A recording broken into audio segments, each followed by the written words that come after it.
Welcome everyone, and good evening.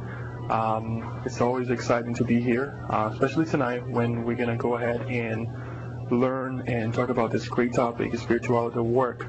I would like also to take the time to welcome all of those through the webcast and remind all of you that you can direct your questions to the society through the chat that sits right beside the video. Any questions you have, you can always type it in, and we'll make sure we answer you.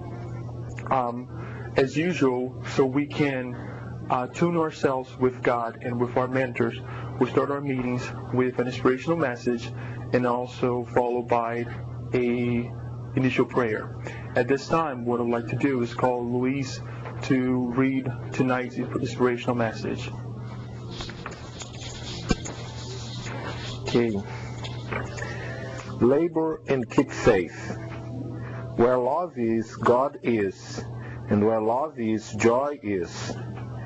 The highest spirits of life are in harmony with this great design for living.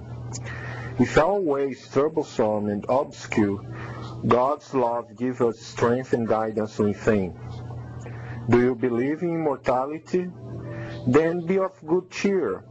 Believe it or not, you live in the beyond, even as you live in your earthly body. Pessimistic man likes to close his eyes to shut out the light and to visualize in darkness. In the world, you have pain and tribulation, but God is on your side. Do not work alone. You know this. A problem becomes difficult only when you suppose it's hard. Visualize a definitive goal, exactly what you want to do. Believe in yourself. Help yourself. When we accept God's blessings, life abounds with peace and happiness within us and around us. If you make mistakes, begin again. Be constructively self-critical. Do not disturb yourself. Carry with you joy and strike out ahead. Keep an open mind. Your thoughts are important, very important. There is no darkness with power over light. God speaks to you through voices of good conscience. Be calm, but be active. Do not waste time. Be a volunteer who acts, who gives and receives. Be sure of your efforts and give your complete attention to accomplish it. Help, and you will be helped. Earthly life is a school. In it there is a lesson for each of us. Be tranquil, labor, and keep faith in God. By Ernest Bryan, in New York, psychographed by Francisco Xavier. Thank you, Luis. And now I'd like to invite all of you to follow me through the beginning prayer. Dear Lord, as we gather around this evening to understand ourselves, to understand the environment around us and all of those around us, we ask you for your blessings tonight and throughout our lives to better behave in our day-to-day life, in our work, with our family, with our friends, at any given time.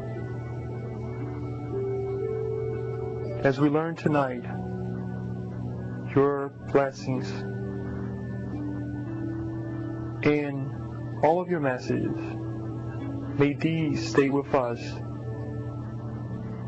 and help us share this knowledge through our lives so we can also disseminate your thoughts and your blessings. Thank you, God, for this great moment, and bless this environment.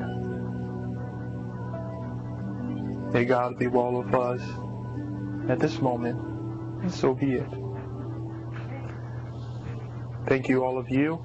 At this time, I would like to invite Vanessa Saloni so we can start tonight's activity. Thank you. Imagine the day in which we go to work and we start our work day just like this.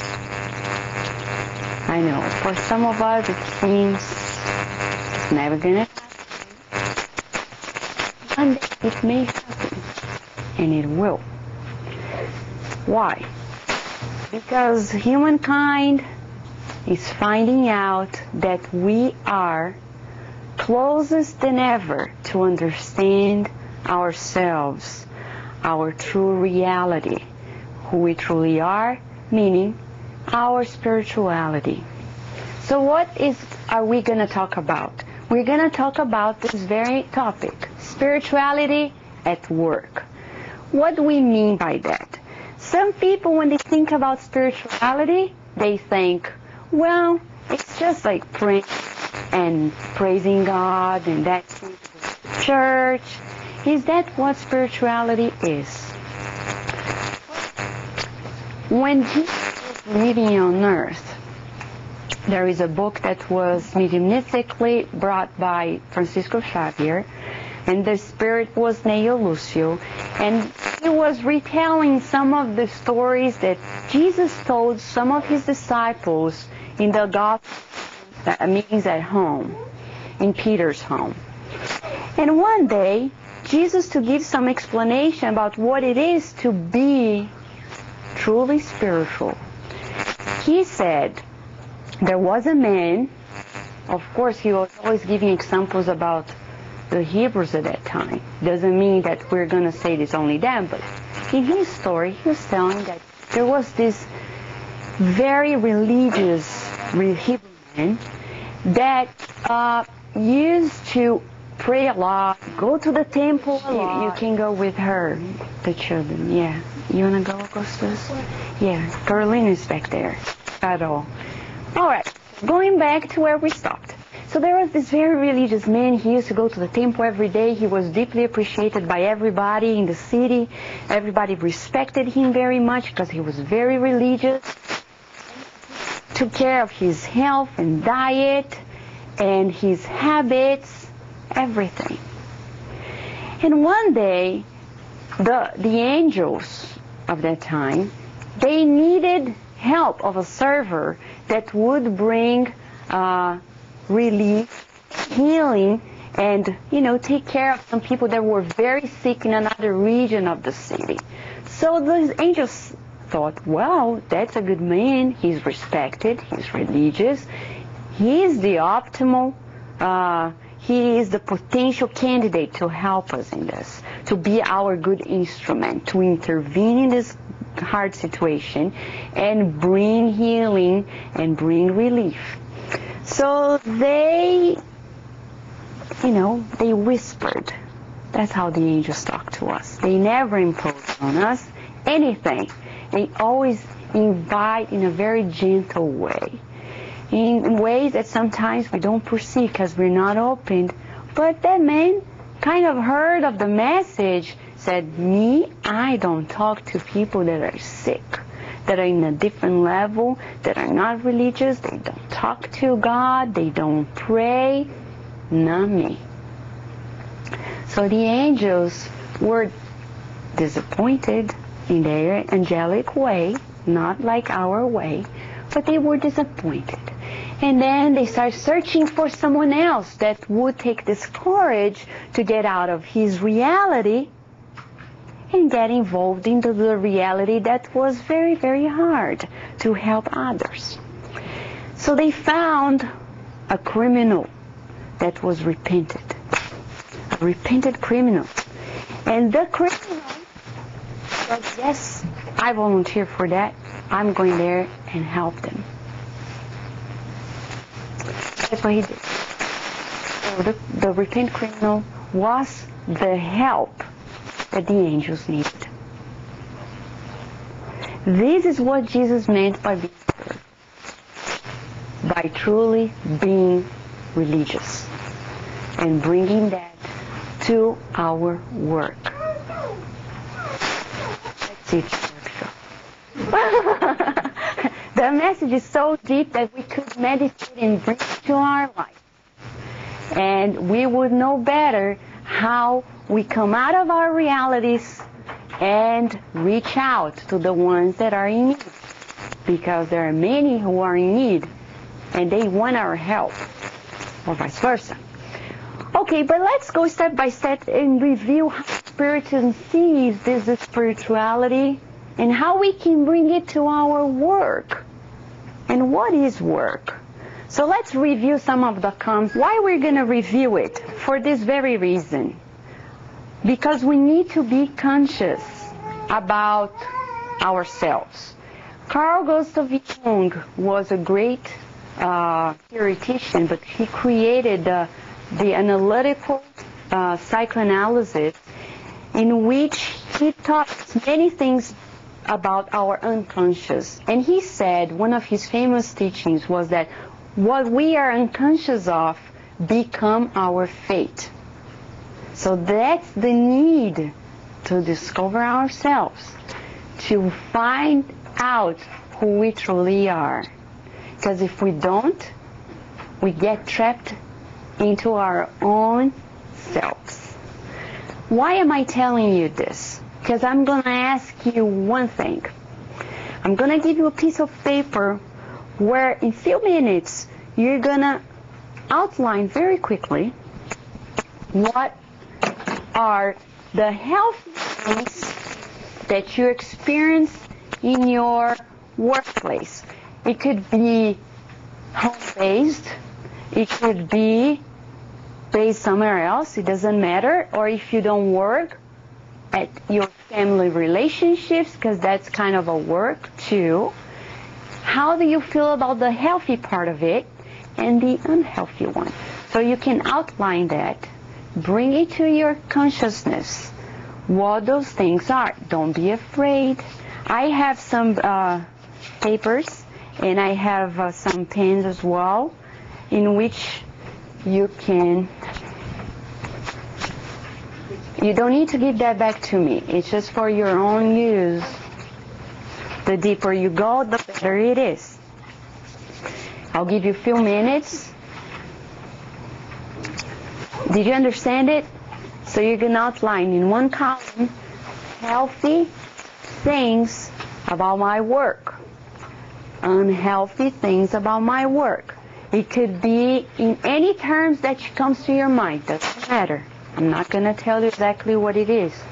It depends on how you feel.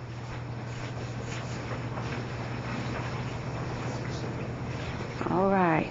Few minutes.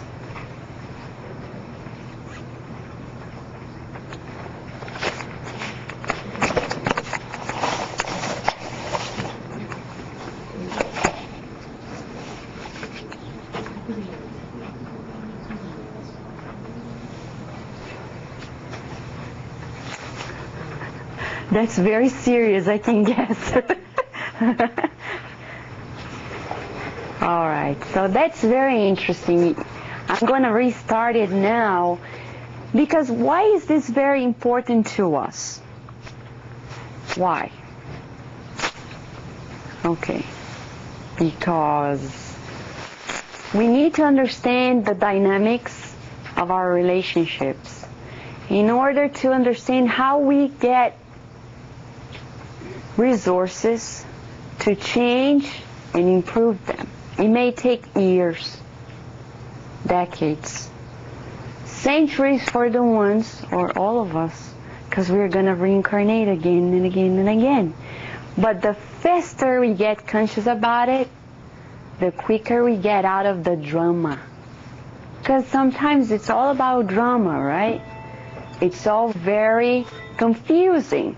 Sometimes we feel like we're good at that relationship with our colleagues at work, with our bosses, or somebody at home, and then suddenly the things change. It's something that we learn. Why that happens again and again and again. So, before we go through the explanation for that, let's understand what is truly spirituality. Spirituality for us, because if we don't redefine it, we cannot understand how we can get out of this. We need to define the new resources that we're going to have in order to see our own situations from a different perspective, and seeing that differently, we can change it and improve it.